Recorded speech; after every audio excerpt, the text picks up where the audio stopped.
Hello and welcome to the First Unitarian Church. My name is Stephen Storla. Our program this evening is sponsored by Northwest Veg and by two groups at the church, Unitarian Universalist Animal Ministry and Community for Earth.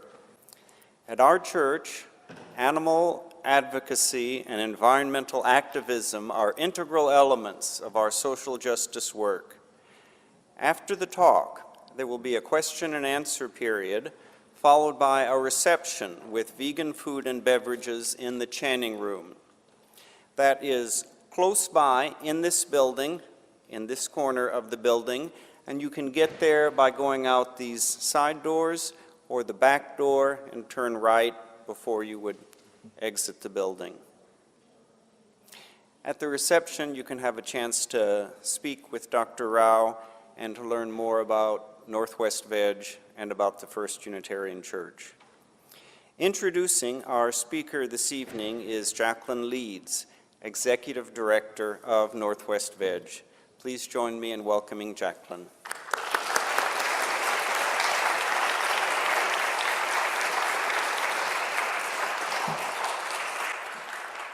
Thanks so much for coming, and a big thanks to the Animal Ministry and Community for Earth for putting so much work into organizing this event as well as hosting us this evening. So I have the honor of introducing Dr. Sailesh Rao. He is an electrical engineer by training, and he's the executive director of Climate Healers, a nonprofit founded in 2007. And I imagine that he will tell you more about Climate Healers, but their mission is to reforest ice-free land to neutralize carbon dioxide emissions from humans. He is the author of 2 books, and he is extremely accomplished in working with other NGOs, other tribes in India, and other groups to bring solar-powered stoves to India in lieu of wood stoves. In a society where we find it increasingly challenging to relate to others that have different perspectives, I am extremely inspired by the way that Dr. Rao frames his narrative.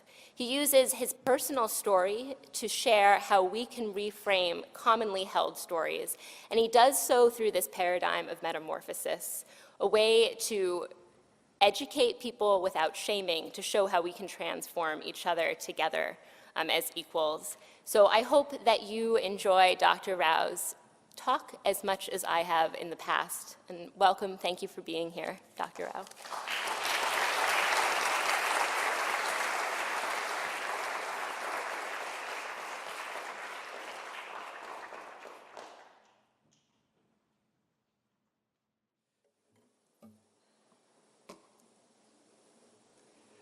Thank you very much for coming, and thank you for this hospitality. As Jacqueline said, I'm going to tell you stories. And the reason I tell you stories is because that's how we, as human beings, work together. Because every one of us is unique. Every one of us bring our own unique gifts. In fact, everything in nature is unique.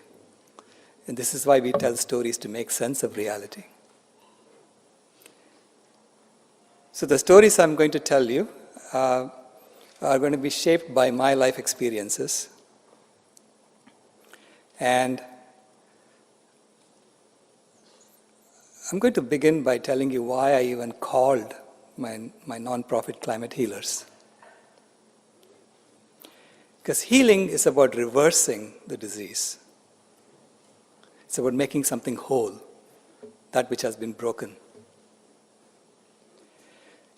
So I was shocked when I saw Al Gore's presentation on TV in 2005.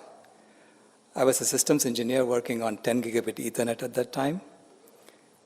And I said to my wife, if half of what he's saying is true, what is everybody doing? They should all be working on this full time.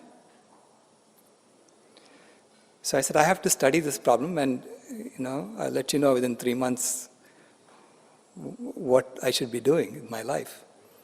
And so within 3 months, I realized that it was far worse than what Mr. Gore had said. So I asked my wife permission to close down our company so that I can focus on this full time. And we did that. Then I wrote to Mr. Gore and I said, how can I help you? And he asked me to come and get trained by him as part of his climate project training. So I got trained by him in November of 2006.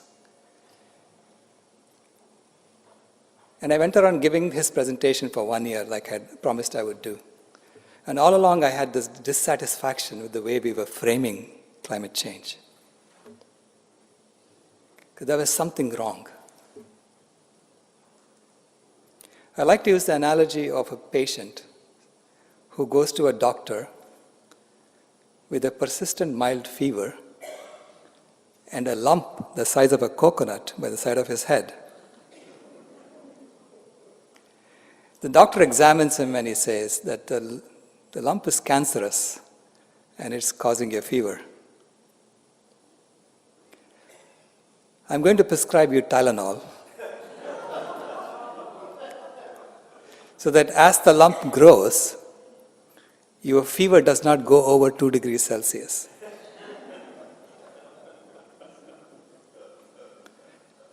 Would you as a patient at that point say, can you please make sure that as the lump grows, my temperature doesn't go over 1.5 degrees Celsius?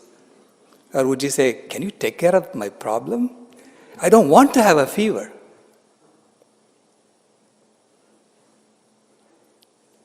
But that's exactly how our world leaders have been dealing with climate change for the last 30, 40 years. In 1992, after the Rio summit, there were 3 conventions formed at the UN. There were 3 major problems identified. The first was biodiversity loss. The second was ecosystems collapse. And the third was climate change.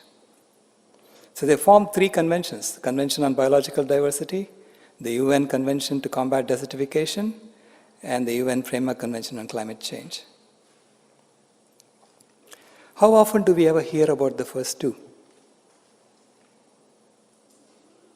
But we keep track of the fever, the climate change.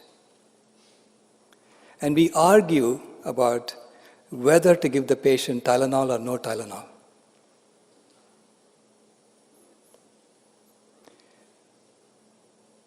But we are all complicit in this. Because one of the things that I found out in COP21 in Paris, one of the negotiators came out and spoke to me because I was wearing a t-shirt that caught her attention. And she said, nobody wants to talk about what you have on your t-shirt. She said, I'm one of the few women among the negotiators, and everybody in there eats meat.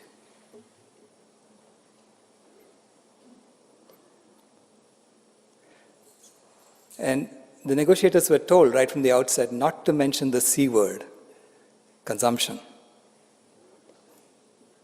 So you wonder, why do we have this silence about something in our society? And anytime you have silence about something, you can be pretty sure that that's where the major problem is. Okay? You'll notice that the title of my talk is a little different from what was advertised, because I'm part of a group called Inspiring the Great Transition.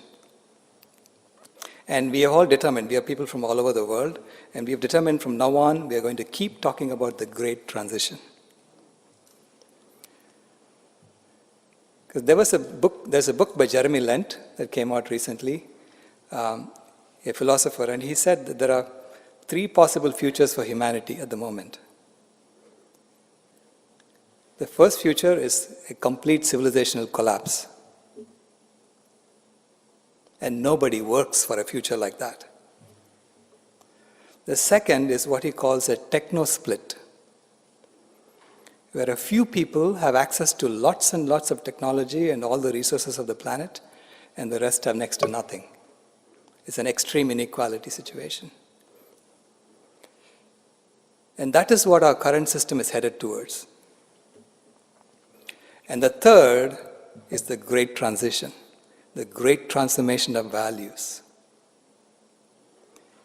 You see, the UN identified 3 major environmental problems.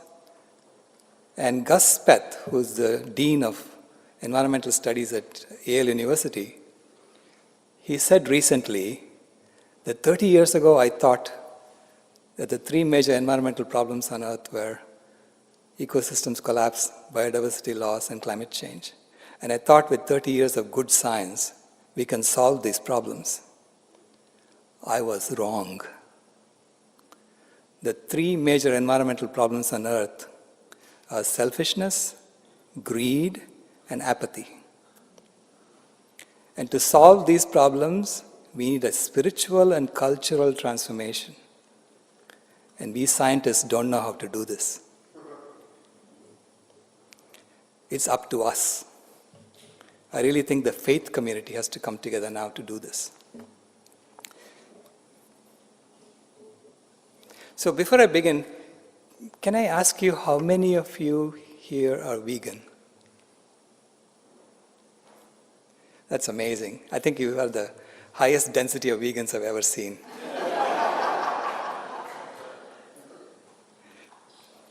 I was in a school in Marrakesh where I asked 250 high school students, how many of you are vegan? And one child raised his hand. And I could tell that he had to raise his hand because everybody was looking at him. Then I asked them, so how many of you would deliberately hurt an innocent animal unnecessarily? Nobody raised their hands. Then I told them, by definition, all of you are vegan. Because you have compassion in your heart. That's who you are. You are made in the image of God. Except who you are and what you do are not in alignment. And every time that happens, you are suffering. Because that's what suffering originates from, not being in alignment with who we are. So I frame veganism as a journey home to who we really are. Becoming compassionate to all life. And we are all in different places in this journey. And because we are all unique, your place is your place. So you have to find your way home. The best we can do is to help each other as we come home to who we really are. So that's my mission. That's what I've been trying to do. And I'm on a tour, Portland is part of my tour, talking about this great transition. So I want to now tell you a little bit about my story and how I got to do what I'm doing. I want to begin in 1993, when I was living the good life, the American life. I was doing very well. We had just created the first MPEG encoder chip. And it had 60% of the market share at that point. So we bought a big house in New Jersey. And then I bought a brand new car.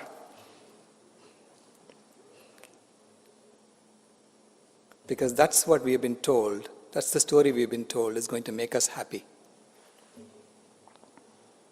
And I bought into it. I bought the car, parked it in the garage, and the next morning, it burnt my house down.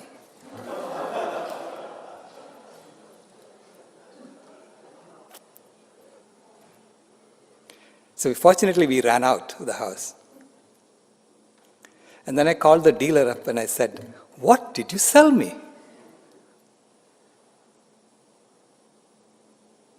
And he said, "Oh my God, it happened to you?" So he gave me a number to call. said, talk to this engineer, he will tell you. So I talked to the engineer and he explained to me exactly how it happened. They were trying to fit a V8 engine in a V6 compartment, and in the process they routed something very close. The fuel line was very close to the windshield washer heater, and sometimes the fuel lines leak, and the fumes, they concentrate around the hot heater, and when the ambient temperature goes up, it ignites.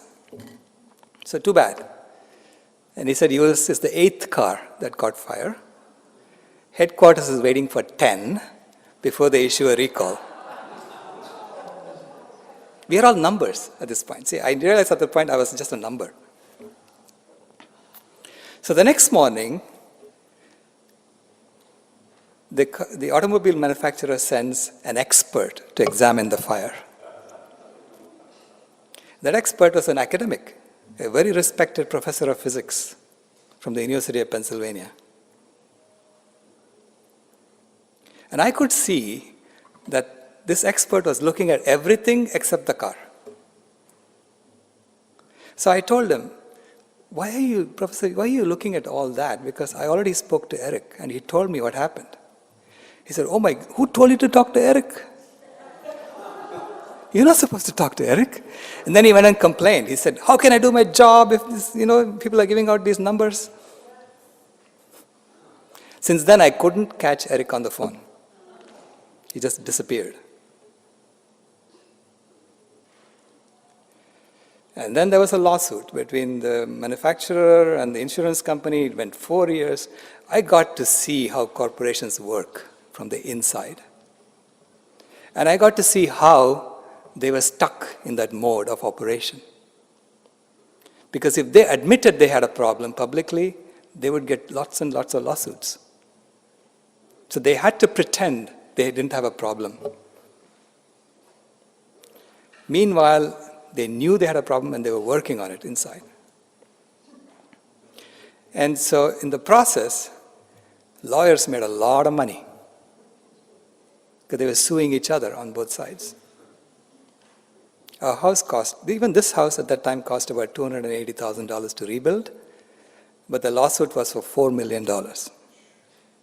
Okay? So they rebuilt everything for us, except we lost all our photographs and everything. Okay? So it was a reset on my life. And it gave me an insight into how the current system works. And over time, I realized that there was no happiness in this big house.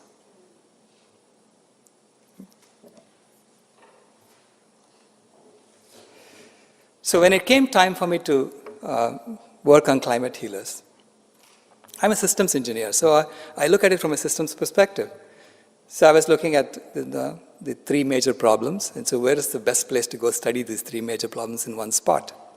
So I went to this village in Rajasthan, India, which is on the edge of the Thar Desert.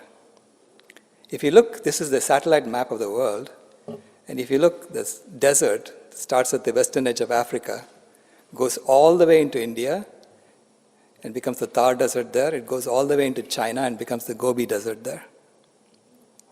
It is one contiguous desert. And if you know your history, right, you know that this is where the major civilizations of the world were. That's where Egyptian civilization, Babylonian civilization, Persian civilization, Indus Valley civilization, Chinese civilization, they were all in this region, and the desert happened. So I went to the edge of this, went to the Thar Desert to study, just to understand what was going on. And to begin with, because I was working in remote regions with the villagers who were very poor, I decided to do a project with them. So I was going to give them solar lights and claim carbon credits for all the kerosene they're not burning, because I knew that they get about 3 liters of kerosene a month from the ration shop. So I did my calculations. If I can get at least $11 a metric ton for carbon credits, I had a sustainable business model where I could just buy more and more lights and deploy to more and more people. So I went to the village. Oops. And within half an hour, my business model fell apart. This is what they say, reality has to meet. Your business model meets reality and then it doesn't survive it. Because the people told me, what lights? What are you talking about, kerosene lights?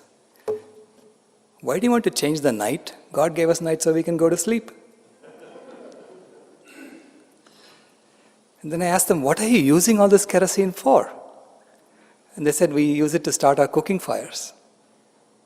So then I asked them, so how much wood do you burn for cooking? They said 10 kgs a day. So if you do the calculations, so 10 kgs a day, 30 days, that's 300 kgs a month. Compared to 3 liters of kerosene, this is a much, much bigger problem. So I asked them, if I give you solar cookers so that you don't have to burn wood, would you use them? They said, sure, show us how to make our food and we'll use them. So that's how I got into the cooking situation. Okay? And the first thing you realize when you work on cooking, it's kind of finicky. Oops.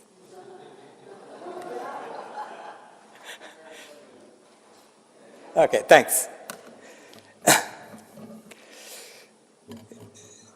There is a lot of social and cultural and health issues surrounding cooking.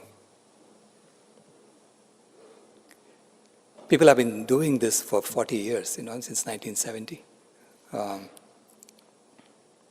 The women who cook with wood live 8 years less than the men on average.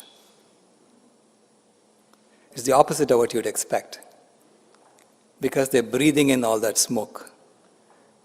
So that is the equivalent of breathing 2 packs of cigarettes a day in terms of lifespan. So we analyzed the smoke to see what was in there.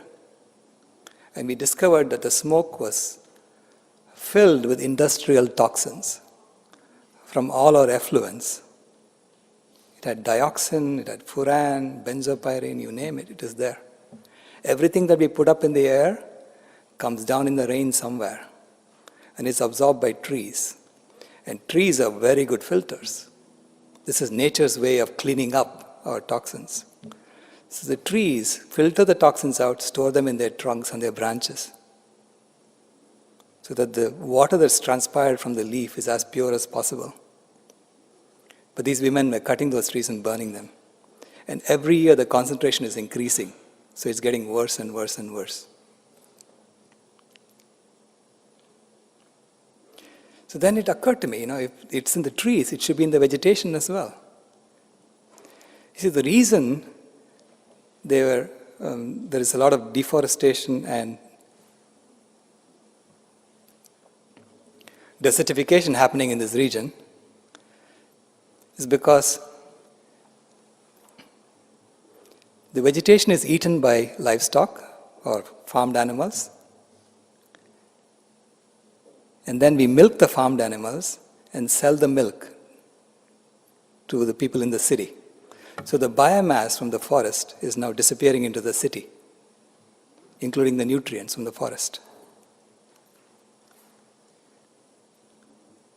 Or we raise goats and then we sell the goats to people in the city to eat.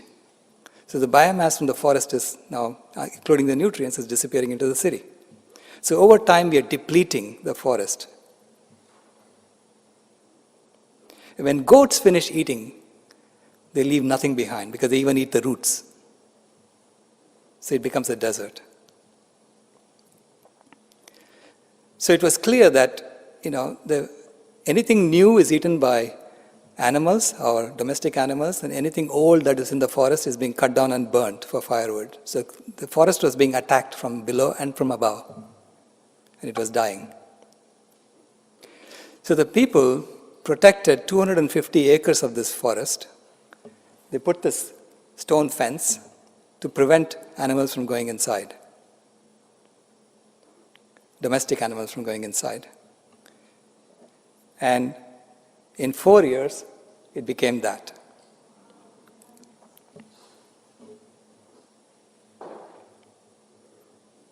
Now, when I used to show these two pictures in my presentations, people would ask me, are you sure they didn't take the first picture during summer and the second picture during winter? Maybe they're fooling you. Maybe this is the way it is.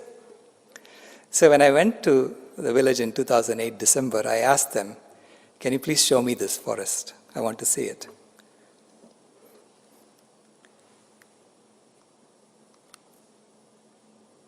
Okay. So I took this picture of the fence. On the left, animals are allowed to graze, and I could see a lot of old cows walking around eating the grass. And on the right, animals are not allowed to graze, and I immediately went vegan. Because I realized I had been told a story that vegetarianism is just a little bit worse than veganism. So I thought maybe, I'm as good as I could be. I was a vegetarian at that point. But that's an accounting gimmick. Because to get milk out of cows, you have to keep impregnating the cows. And in India, we drink a lot of milk and we don't eat the beef. So the cows are all live for 25 years, eating up the forest.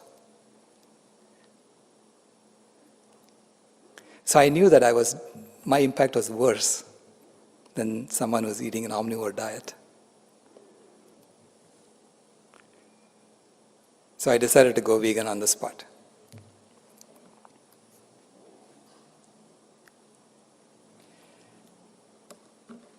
Now, the more I was in the village working on these things, I realized that things are really bad.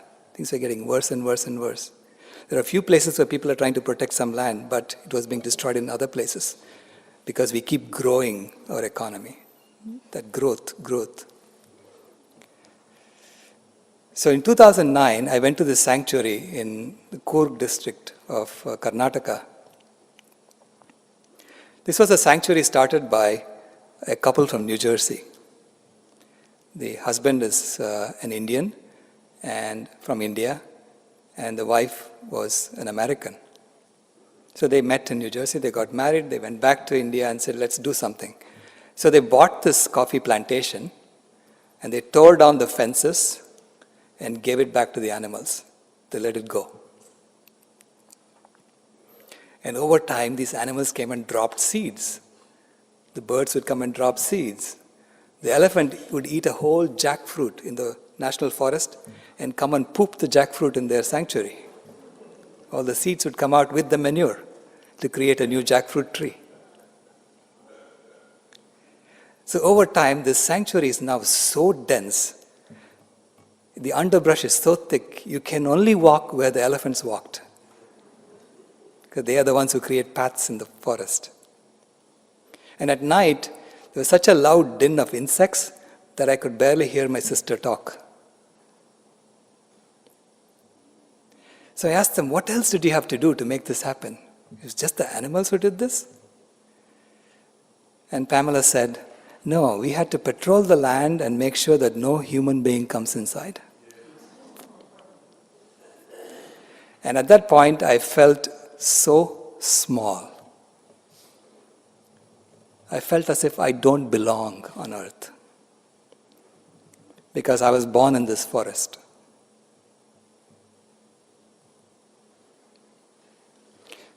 So that was the story that we have been told, that we have been telling ourselves, that we don't belong in the forest. We have to get out of there.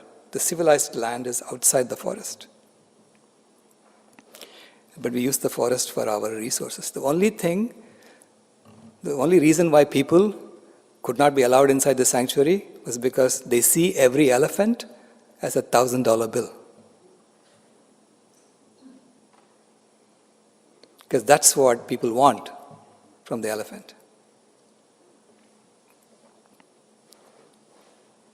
So this is the story of separation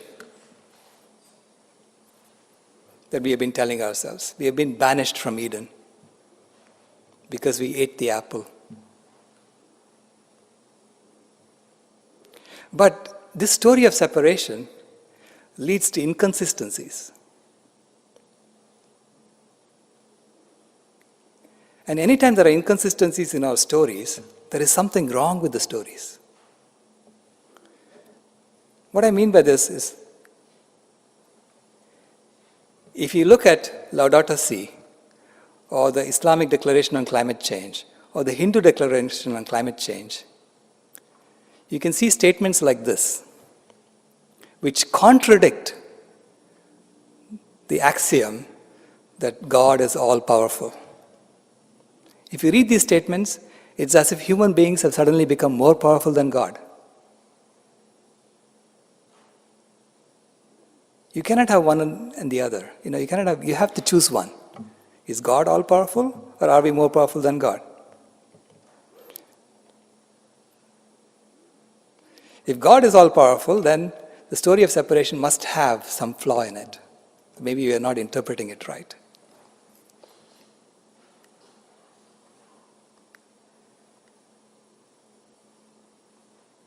Can you go back to the previous one? Okay. And then a year later, in 2010, this girl was born. She was born in Phoenix, and I was living in San Francisco at that time. And I noticed that my wife was never home. She would disappear. This is our granddaughter. So when she was about a month old, she told me, you got to go see her because there is something about her, there's something magical about her. And I went to see her. And I held her in my arms for the first time, and I had the exact same feeling of perfection that I had at that sanctuary. She's half South Asian, 1/4 African American, and 1/4 American Indian. She has 3 continents in her. So to me, she was the perfect representation of humanity. And I said, just like those animals lived and the forest returned, flourished, we also must tell a story where we just live as we are and the earth will flourish. We must belong exactly as we are, because she definitely does belong exactly as she is. So I tried to find that story. And I wrote my first book, Carbon Dharma. As soon as I came back from Phoenix, I started writing. I'd been doing a lot of research, and one of the stories that I wanted to share with you is the equivalent of the knowledge tree story in the Bible. There is an equivalent story in the Rig Veda of the Hindus. So the story, in this story, the apple tree is now a fig tree, and the role of Adam and Eve is played by children, and the role of the serpent is played by an uncle. So the story begins with children playing with sticks and stones and rag dolls on the floor of their hut in the middle of the forest. And their uncle comes to visit them. And the uncle says, "Why are you playing with these trifles when the cosmic fig tree is right outside your hut? Go out under the tree and wish for anything you want, and it will give it to you. Then you can be playing with real toys instead of these trifles." The children don't believe him. How can there be a tree where you wish and it gives it to you? This is not the way the universe is built. So they wait until the uncle leaves, and then they rush to the tree and they start wishing. They wish for sweets, and they get them. And they gorge on the sweets and they get stomachache. They wish for toys, and they get them. And they play with the toys and they get bored. Fancier toys lead to greater boredom. There was something about the tree that they did not understand. It grants you what you ask for, and along with it comes the exact opposite. Because that's how the universe is built, of dualities. The children didn't know that. All they knew is that they couldn't stop wishing under the tree, and the more they wished, the more miserable they were. Then they get to be young men and women. And now they're wishing for what young men and women wish for. The 4 main fruits of the tree were sex, fame, money, and power. And with each comes its opposite, and the result was more misery and suffering for the young men and women. Then they get to be old men and women, and they congregate under the tree in 3 different groups. The first group says, we were so happy when we didn't know about this tree. This tree ruined our lives. It has all been a hoax and a farce. And the Rig Veda says they were fools, but they hadn't understood the tree. The second group says, we must have been wishing for all the wrong things. If we could go back and wish for different things, I'm sure we'd have been a lot happier. And the Rig Veda says they were bigger fools, for they understood less than nothing about this tree. And the third group was the most foolish of the lot, but they come under the tree and they say, we are so miserable, we wish we were dead. And the tree grants them the wish, and they're immediately reborn underneath the same tree. Because you see, the tree always grants wishes in dualities. Meanwhile, a lame child had been watching all this from inside the window of the hut. He also wanted to go out and wish for a good leg so he could walk. But there was such a crowd of people thronging under the tree, and they pushed him away. He couldn't get through. So he stood there and he watched. And he saw how the tree was making everybody miserable. The people who were wishing were miserable. The people who were thronging to get under the tree were miserable. The animals were suffering from all the wishing. And with that, he began to feel a well of compassion come from within him for all that suffering. And he lost the desire to wish. He became detached from the tree. And with that combination of compassion and detachment, he was the happiest of the lot. So that's where the story ends in the Veda. And then we have something called the Upanishads, which are commentaries on the Vedas, where they tell you what it is that they really told you in the Vedas. And in the Upanishads, they tell you that that wishing child and the watching child are inside each one of us. That is the duality within us.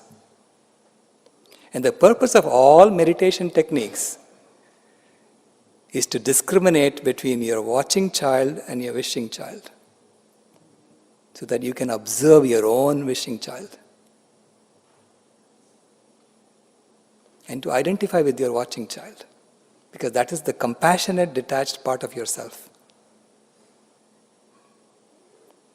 And then in the Bhagavad Gita, which is one of the scriptures of the Hindus, the same problem comes up again. Because Arjuna, who is the protagonist, goes to Krishna and he says, why should I fight the battle? Why should I wish under the tree? Why don't I just sit here and meditate upon you and I'll be happy? And Krishna says, no. You have to participate in the universe. You have to wish under the tree. And then he taught him how to wish. You see, the people who were wishing were miserable because they were standing under the tree and wishing for themselves. He said, if you go under the tree and you wish for the benefit of all, and you become detached from it, so you don't want to accept anything from the tree for yourself, then you'll be perfectly happy wishing under the tree, and everybody will be happy around you too. It is selflessness that is the highest form of selfishness. That is the pursuit of happiness.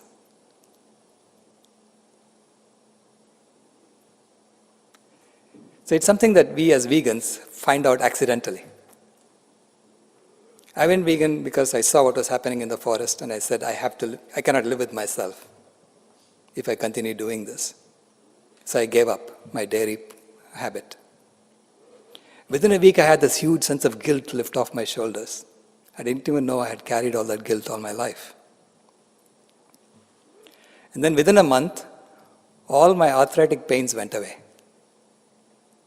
And I began to feel like a 16-year-old again. See, I had been suffering from arthritis since the year 2000. And I thought I had the same genetic makeup as my dad, who suffered from arthritis for the last 30 years of his life. But all along, it was a reaction to dairy. So even though I tried to do something out of for selfless reason, it turned out to be a very selfish act for myself, because I've never been healthier in my life. So the story, I mean, again, as far as the knowledge tree story in the Bible is concerned, I believe the same message is being sent to us in that story as well. Because they were banished from Eden because they ate the apple themselves. If they had plucked the apple and given it to the animals, maybe God would have let them be in Eden still. Because as far as at a species level, we are the only species that has access to this knowledge tree. So we should be wishing for the benefit of all other species and not for ourselves. So I consider this great transition that's going to happen as the metamorphosis, the transformation of the caterpillar to the butterfly. And you can see the parallels, because you see, caterpillar is a blind consumer. The first thing he does when he comes out of the egg is to eat the shell of the egg he came out of. Then he eats the leaf that the egg was on. And he keeps eating for the next 2 weeks. But when the caterpillar becomes too big for his skin, he stops, builds a cocoon around himself, and meditates for a week. And within the cocoon, magical transformation is beginning to happen. New cells are born called imaginal cells. At first, the caterpillar's immune system thinks these imaginal cells are foreign cells and tries to fight them. And then the imaginal cells become more and more numerous, and the immune system gives up. Then the imaginal cells start clumping together. They form different organs of the butterfly. And when the butterfly comes out, she's a very discriminating consumer. She only sips nectar from flowers. And in the process, she pollinates the flowers, she regenerates life, and she undoes the damage that happened in the caterpillar phase. And I believe that we are in exactly the same transformation. And I'll show you evidence why I believe that.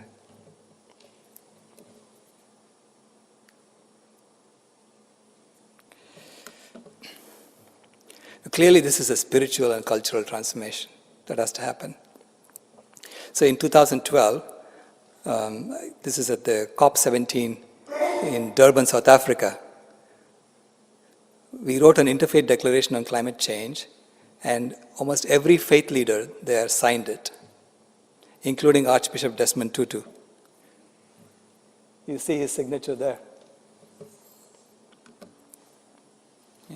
And we presented it to Christiana Figueres, who is the executive secretary of the UNFCCC. And the lady who's doing the presentation is Ela Gandhi, the granddaughter of Mahatma Gandhi.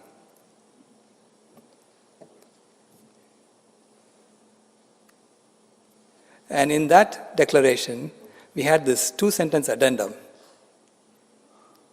which basically says, well, climate change is a symptom, the fever that our earth has contracted. The underlying disease is the disconnection from creation that plagues human societies. And we, the undersigned, pledge to heal this disconnection by promoting and exemplifying compassion for all creation in all our actions. And everybody signed it, saying it is part of their faith. Compassion for all creation is the foundation of all faiths. Selflessness is the foundation of all faiths. And then a week later, I got a call from Archbishop Tutu's secretary saying Desmond is very concerned about what he signed. Did he sign on to go vegan?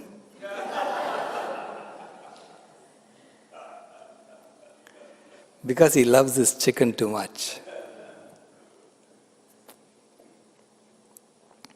When what we say and what we do are not in alignment, we suffer. Not only do we suffer, we cause suffering to others.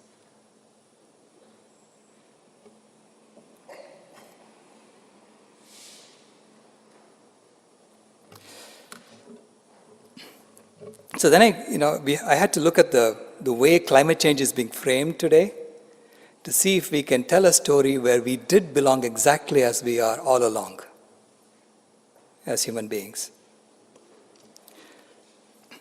The way the story of climate change is told is that CO2 levels have been going up and down for the last 3 million years between the glacial period and the interglacial periods. And in the current interglacial period, the Holocene era, human beings came along, and over the last 150 years, we messed it all up. We caused a huge increase in CO2, which you can see in the record. The CO2 now is at 400 parts per million. And as a result, now temperature is trying to catch up. But every time the CO2 levels go up and down and the temperatures go up and down, there is a lot of suffering that happens as animals have to move, they have to shrink in population.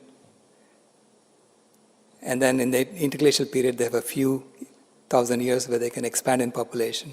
So there is this shrinking and expanding that happens. So each one of these gyrations causes a lot of suffering.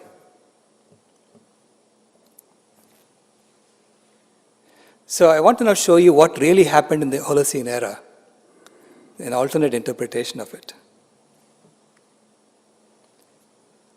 So I'm showing you now a graph of our human CO2 emissions from 1850 to present and the constituents of the CO2 emissions. So you can see it is caused by coal, oil, gas, cement, and land use. Land use is at the bottom. This is the deforestation and desertification that we do. And you will notice that at present, fossil fuels undoubtedly are the major contributors. 85% of it is coming from fossil fuel emissions. About 15% is coming from land use changes. But if you look to the left, you will notice that in 1850, land use change was the number one component of human-caused emissions. Now, it is not the CO2 that you're emitting today that matters. It's the CO2 that you've been emitting all along. You have to integrate it over time to see what is the major contributor of CO2 emissions from human contributions. So if you integrate it over time, from 1850 to present, you will see that land use change is the second highest, right behind coal, in terms of its total contribution. That is starting from 1850. But how long have we been deforesting? We have been deforesting for 10,000 years, not just since 1850. So Professor Radiman, University of Virginia, estimated that if you take into account all the land use change that human beings have done, then land use change is the number one contributor to human-caused CO2 emissions. In fact, it is greater than all other fossil fuel contributors combined. Now, this changes the story.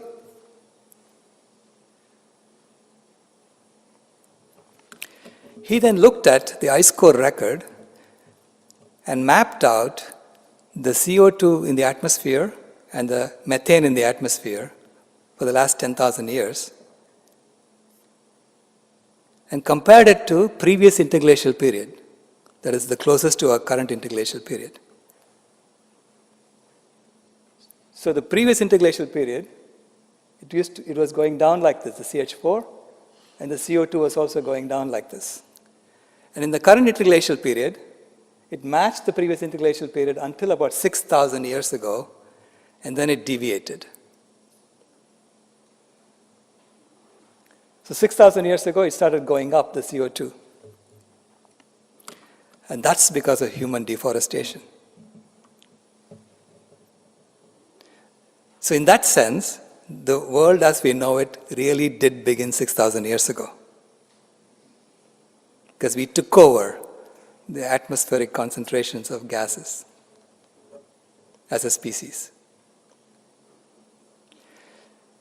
So when you hear that Holocene era has had a remarkably constant temperature over the last 10,000 years, it wasn't by accident, it was because human beings did it.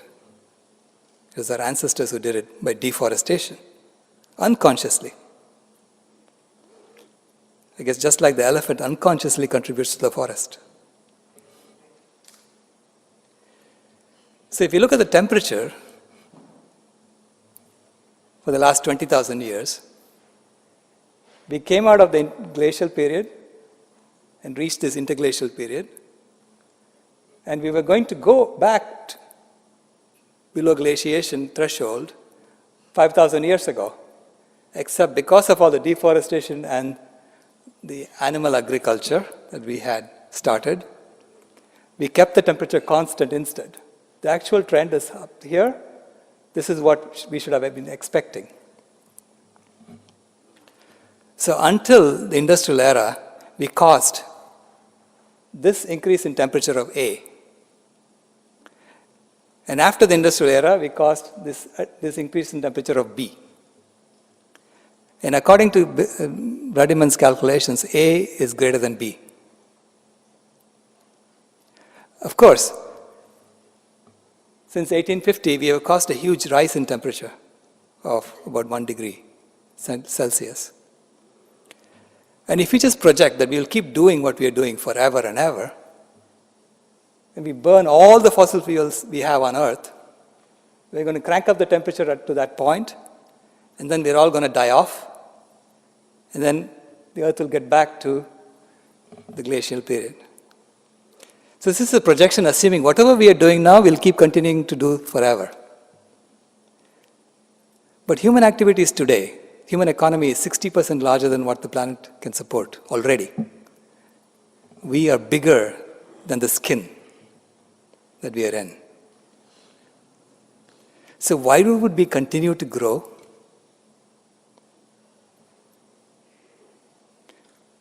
So we have to change the story at this point, transform from the caterpillar to the butterfly. But there is an explanation for what has happened so far. We kept the temperature constant for thousands of years through deforestation and through animal agriculture.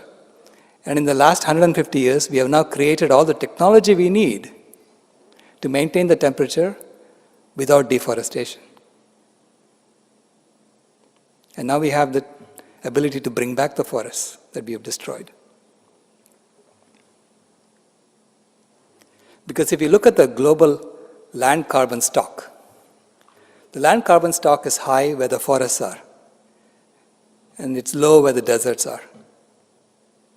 And on land, there is 3 times as much carbon as in the atmosphere. So there is tremendous potential to sequester the carbon on land from the atmosphere.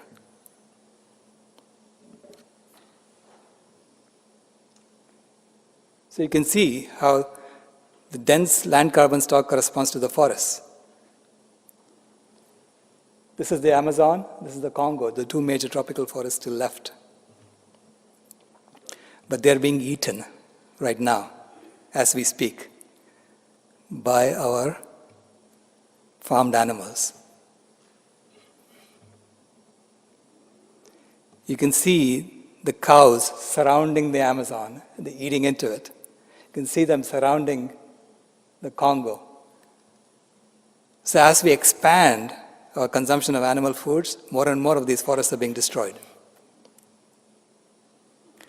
And take a look at India. That's lacto-vegetarianism. Because India has about 600 million lacto-vegetarians.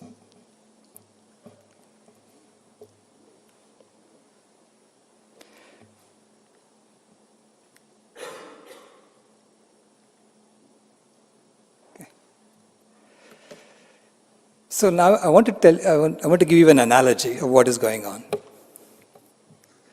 Imagine that you're a weightlifter. You're lifting 5 times your weight above your head. You discover that you're on quicksand and you're sinking. Knowing that your weight alone is too much for the quicksand to bear, what is the first thing you should do?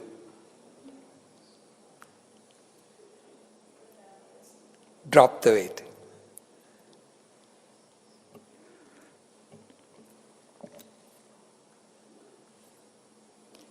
So we know that 10,000 years ago to 100,000 years ago, the weight of all the wild animals, greater than 25 kgs in average weight, put together was 200 million metric tons. It's been fairly constant over the last 100,000 years. And human beings were a tiny little blip 10,000 years ago. But by 1970, the weight of human beings alone was equal to the weight of all the wild animals put together from 10,000 years ago. And on top of that, we were carrying twice as much in terms of weight of farmed animals. And the wild animals had decreased in weight by 60%. This is the total biomass I'm talking about. Then between 1970 and 2010, our population doubled. Our per capita consumption also doubled. So our overall impact on the planet quadrupled. And in those 40 years, 52% of all wild animals died in terms of weight. Now, if you take an exponential curve that is increasing by a factor of 4 in 40 years, and you extrapolate that out and say we are going to keep doing the same thing, how many years do we have left before we wipe them all off the face of the earth?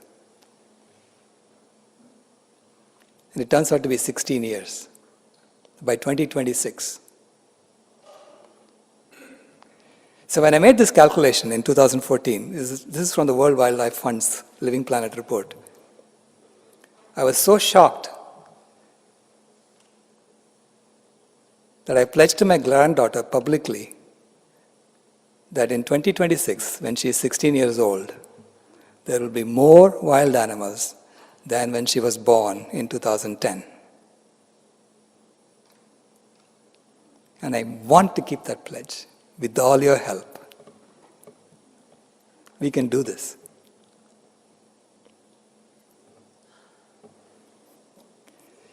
But that's not what the UN is planning to do.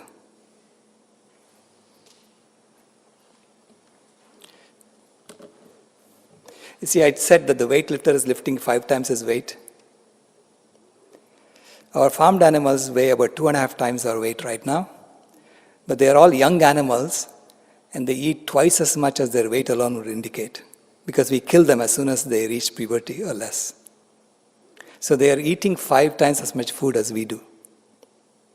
Okay?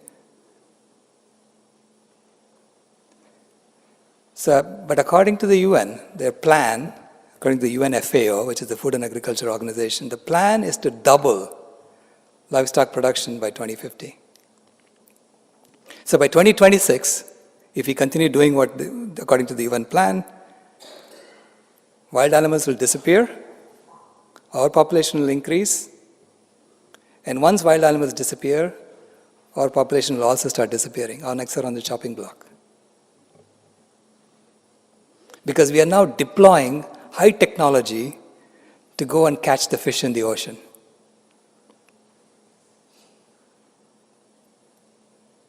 There aren't that many left. But the demand is still there, and the corporations have to meet the demand. So we have this artificial growth that we have created that causes this problem, you know. But there is another UN organization called the UN Environmental Program, UNEP, that is predicting that by 2050, the whole world will be vegan.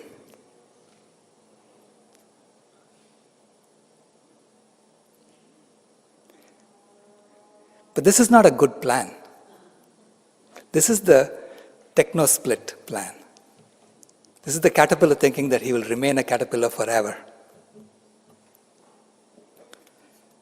And there is an artificial growth that's causing this to happen. The growth is by first pouring toxins into the environment, and those toxins then get bioconcentrated in the animal foods we eat, and then convincing people that the higher up you go in the economic ladder, the more animal foods you have to eat, so that you get sicker and sicker as you go up in the food chain, go up in the economic ladder. and then you get fixed with pharmaceuticals.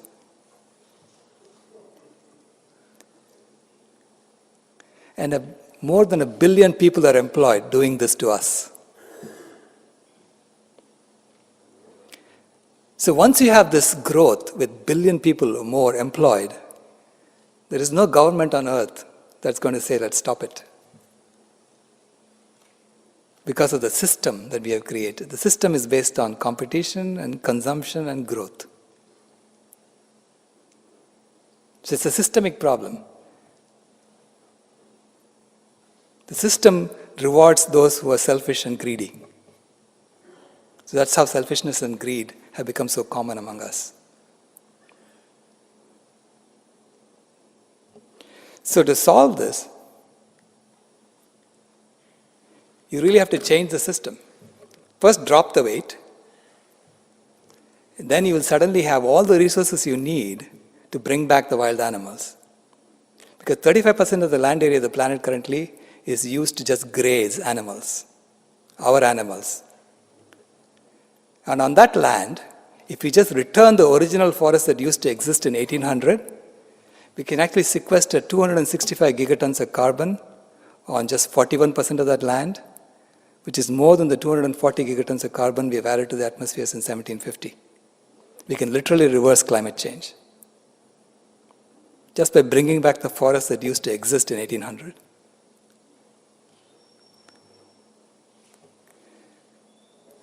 And of course, once you have a new system in which equality is built in and sustainability is built in, population will automatically start declining. And so we will reach a balance eventually. So we are, in that sense, the thermostat species for the planet. Because we kept the temperature constant for the last 10,000 years, and we're going to bring it back and keep it constant so that there's no more ice ages.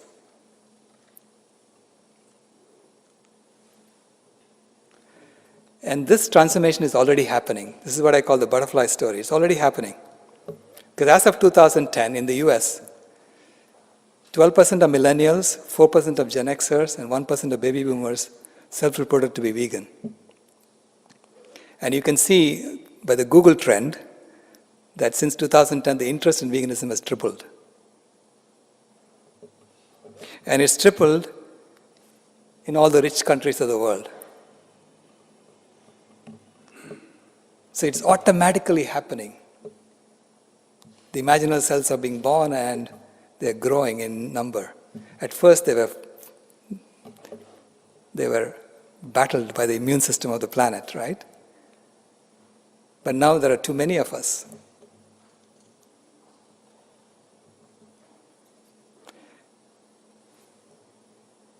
And the Hindu Declaration on Climate Change in 2015 specifically asked all Hindus to go on a plant-based vegan diet.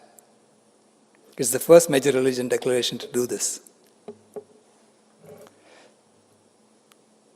So it gives us great hope that when the religions of the world come together and start doing this, there is no stopping it.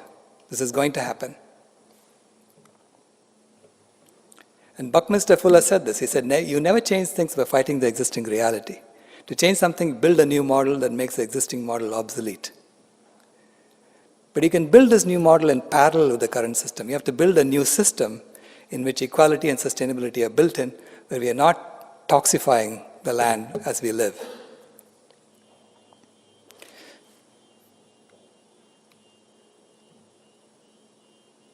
So we are planning to do something called the Sacred Lifeline Project in collaboration with universities, where we actually implement a small community where we live in such a way that if the whole world lived like us, you would use no more than half the planet. So the other half can be given back to wildlife, and the forest can be brought back. So the first example I'm going to show you is for Colorado, in Crestone, Colorado. This is a plan for what it will look like. There's a few living clusters and some common areas. So in a more sustainable implementation of society, there'll be a lot more common areas than individual areas.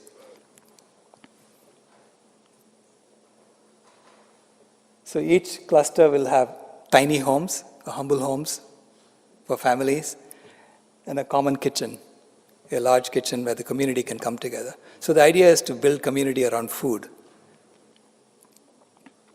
And in between will be the greenhouse where we are growing our food. Because in Colorado, you will need it. Now, I have to tell you that I gave this talk in Costa Rica last week, and a gentleman said, let's do this in Costa Rica first. And he's offering 150 acres of land in the blue zone, which is where the centenarians in Costa Rica live. So it may happen there first because there are much less obstacles to it happening there than here. Of course, in Costa Rica, you don't need greenhouses. So here are some concepts of what it will look like from the entrance. Living units in open space with the plants in the middle. And that's my granddaughter now. And she loves to dance. And I've told her that on her 16th birthday, there'll be more wild animals than there were when she was born. And then she will be able to dance on her 16th birthday. And that's my mission in life. So the two books I have, I'm going to give a copy of this. I'm going to leave a copy of my two books here. The Dharma is about what is the right thing to do, and Yoga is how do you go about doing it. Anyway, thank you very much.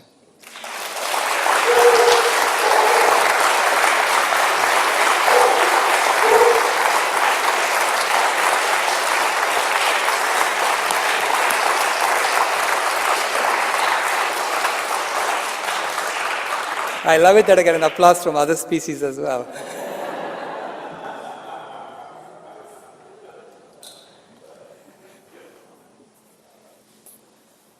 an educator, I know you have to wait 1 or 2 minutes.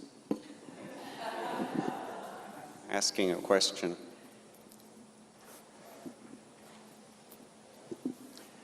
Hi, thank you very much for that fabulous talk. My name is Camilo Marquez, and as you were speaking, I was thinking about the question of growth, and you said, if I remember correctly, that once the system is in place, population automatically decreases. So that's a huge condition. Right.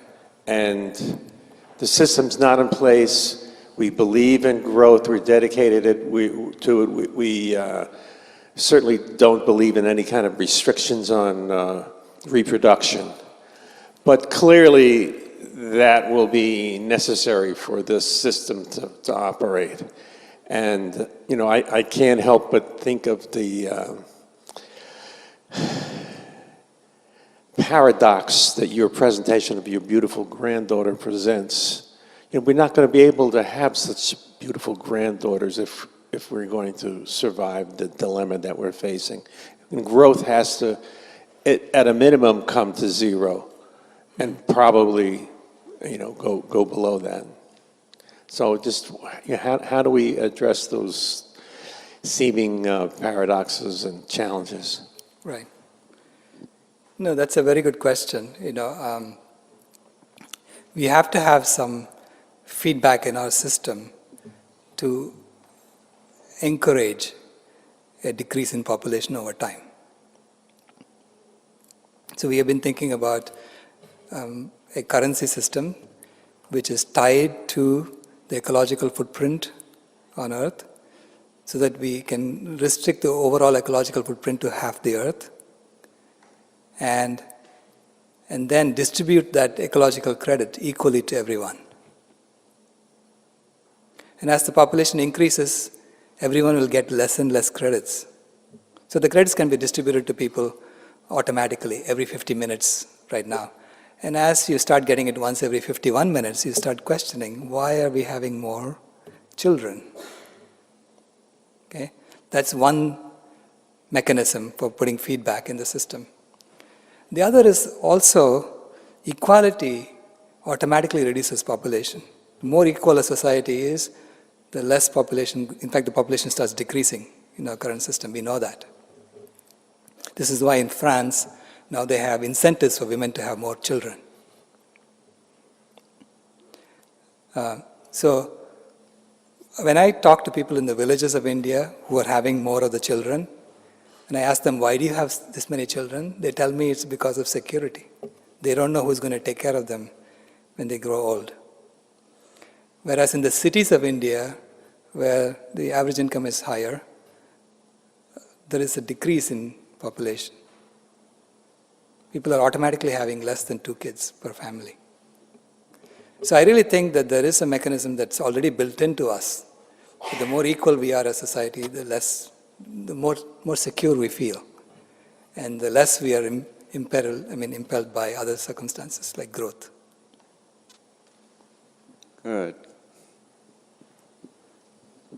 Well, that's most inspiring. Thank you.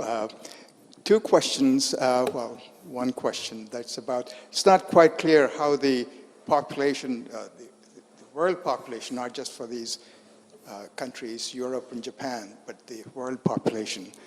The second thing is, all of this sounds so revolutionary, and it reminded me of Ashoka, who I believe was the first emperor ever, and perhaps still the only emperor, who forbade, issued an edict forbidding royal hunt. So this was 250 BC, around 250 BCE, so it's Right. Over 2,000 years ago. Would you like to comment on that? Yes, I mean, the transformation of the caterpillar to the butterfly is revolutionary or evolutionary. It is a massive change in human society we are talking about. But I think we have the capacity to do it. We all have the motivation to do it, because I've never heard someone say, I want to destroy the planet and go to Mars. And so it's up to us to figure out how to do it and put it in place. There are a lot of things that have happened that have been driven by the grassroots. Gandhi's revolution was driven by the grassroots, where he got people to just change their clothes and brought the British Empire to its knees in 12 years in the Khadi movement. And we are also in an era where changes are happening very fast.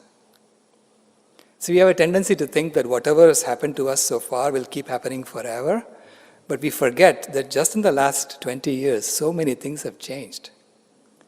When I was working on the internet in 1995, there was an article in Newsweek saying the internet is going nowhere. Who's going to buy things on the internet? Who's going to read newspapers on the internet? And within 10 years, I overheard someone say, I cannot live without the internet. There was a massive nonlinear phase transition that happened in human society. And in 2005, someone told me that gay marriage will never happen. And by 2015, it was normal. And then in 2015, I made a presentation at the AGU about the lifestyle carbon dividend, which is how much carbon gets sequestered if the whole world goes vegan. And I showed them that we can reverse climate change if we did that. And the climate scientist came to me and he said, this will never happen.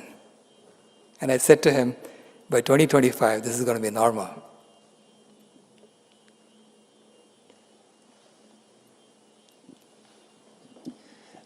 Thank you for your wonderful presentation. I agree with you wholeheartedly. I just want to talk about certain little details, okay?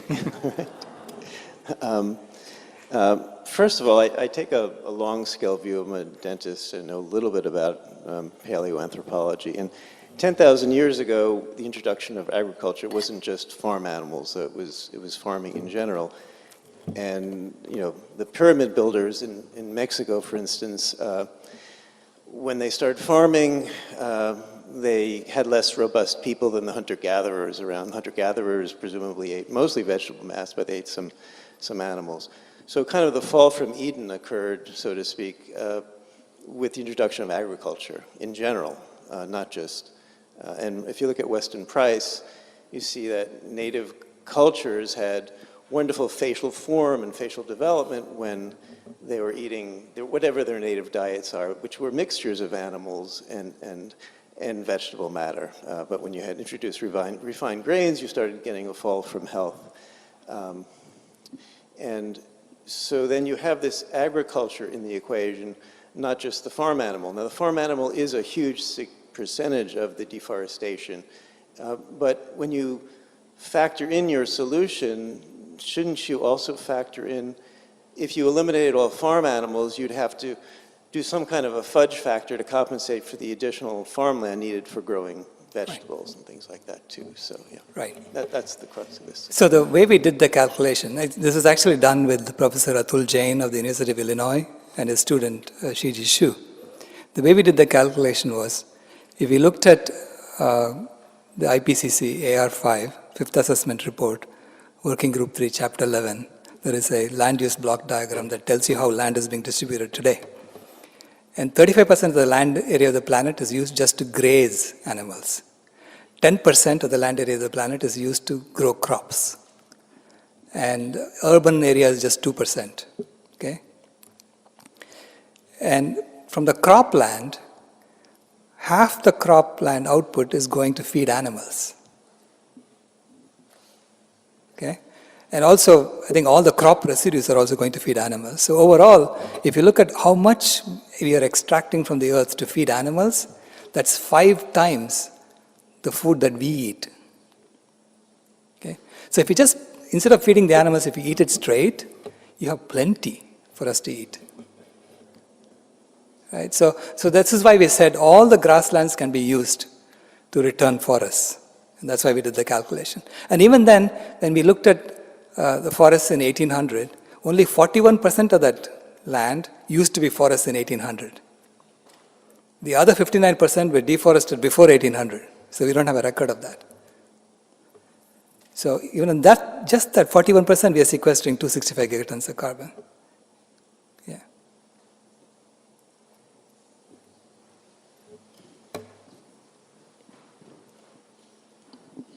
Thank you so much for your inspiring talk. I've learned a lot, and I have lots of things to research further later.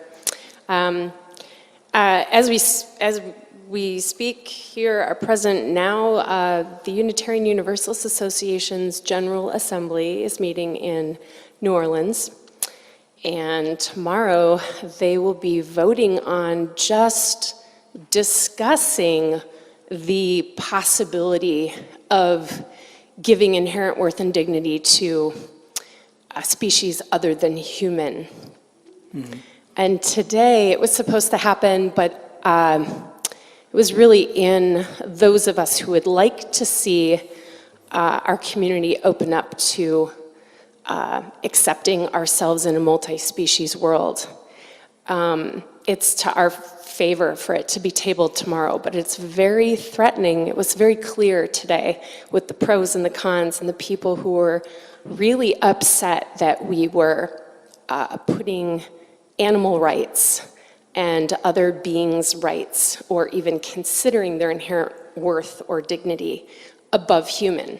And so it seems like we keep revisiting this human exceptionalist paradigm from which is deeply ingrained in our culture. And I'm wondering if you have any words of wisdom when you are confronted with people who are very much human exceptionalist and kind of don't give a rat's ass about the other species out there.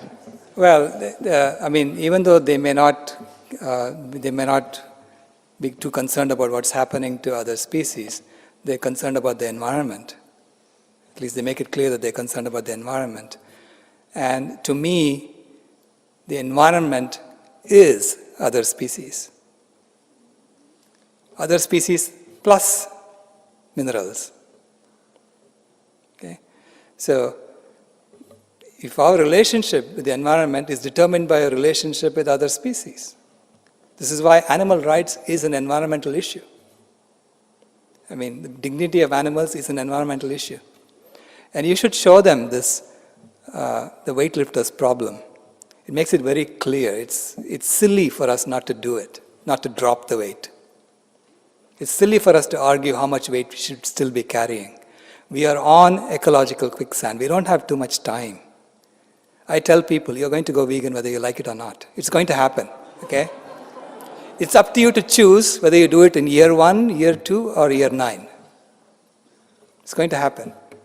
If we wait till year 9, if all of us wait till year 9 before we do it, we will have a much, much harder problem of bringing back the earth.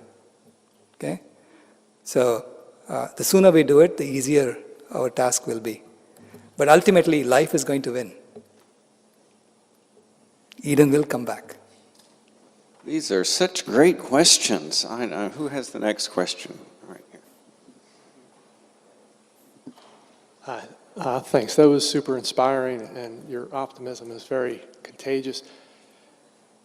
And it almost made me forget that I read the news before I came here. And I know you probably have an answer for this, but if I read what's going on in the world, veganism and farmland is really not on anyone's mind. No. And how do you see that changing in the short time limit you've given it?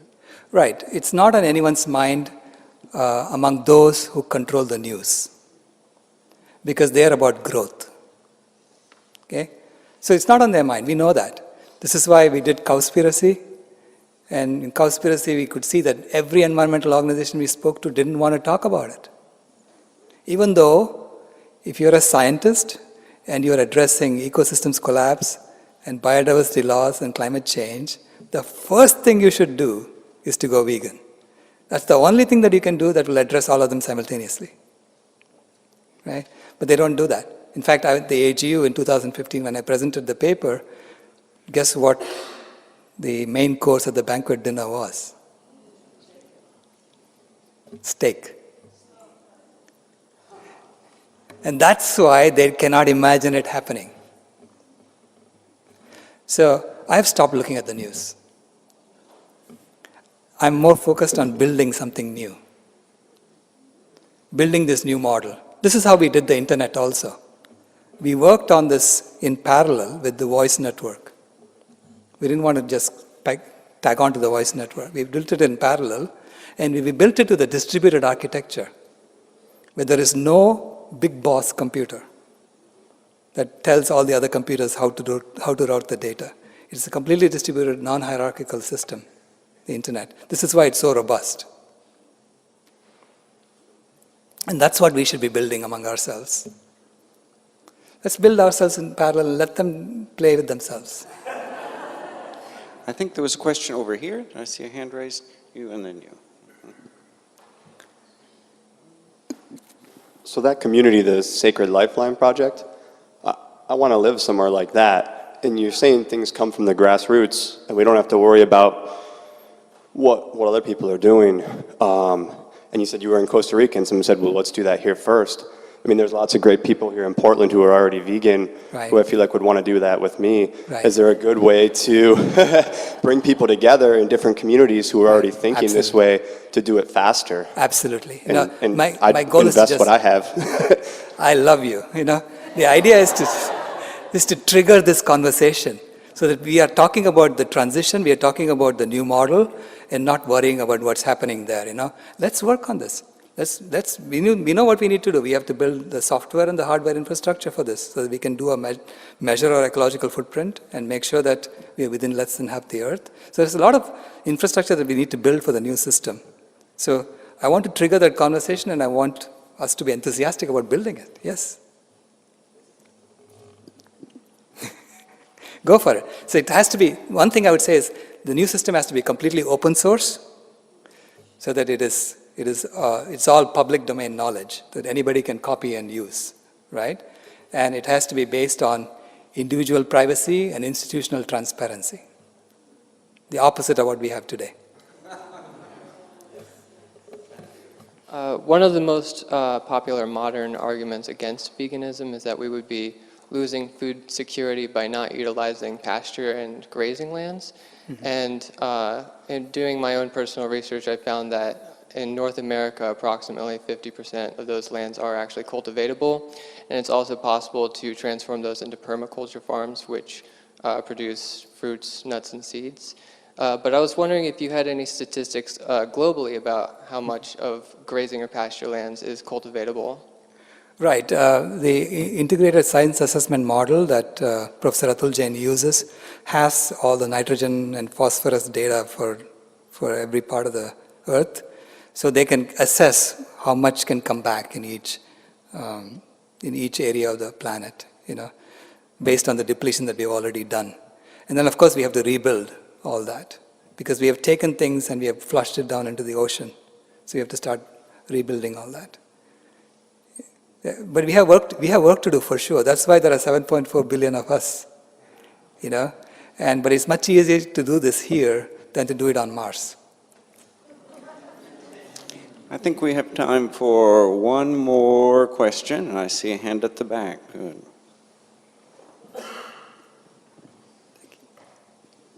Thank you so much for your talk. I saw What the Health. I believe you were a producer of that. Right. It was stunning. I've been vegan for 44 years, and the reason is I got sober in Los Angeles, and the macrobiotic diet was there offered by, Michio Kushi. And I've been in animal rights ever since, but because I do see the news, I saw that alcoholism has increased 400% in Great Britain. Addictions to illegal and legal medications are increasing exponentially. So I think human beings are becoming more fragile than the earth in a certain way. I see lots of vegans because I'm on Facebook and we connect that way. And in the gym where I exercise, I put the literature around, and a woman came to me and said, because of the literature, I went vegan. And so, we want to be make a change in the earth, but I hope it isn't hopeless. I want to keep working for it, and thank you for all the work that you do. Thank you very much.